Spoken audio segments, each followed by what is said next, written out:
قل هو الله أحد الله الصمد لم يلد ولم يولد ولم يكن له كفوا أحد। এজন্য বেশি বেশি সূরাতুল ইখলাস তেলাওয়াত করতে রাজি আছেন তো? ইনশাআল্লাহ। মনে থাকবে?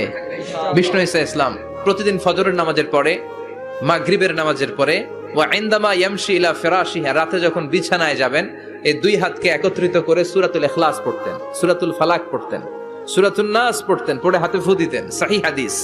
ফু দিয়ে এই ফু দেওয়া হাতটা সারা দেহের মধ্যে ইয়াবদাউ বিহিমা রাসাহু, মাথা থেকে শুরু করে পা পর্যন্ত এভাবে মেসেজ করে দিতেন, মালিশ করে দিতেন। সুবহানাল্লাহ পড়েন। This is a protection you take from your lord, from all the bad eyes, evil eyes, সব হিংসুকের চোখ থেকে, হিংসা থেকে, সব জাদুটোনা থেকে, সব ব্ল্যাক ম্যাজিক থেকে আপনি প্রোটেকশন চাইলেন কার কাছে? আল্লাহর কাছে।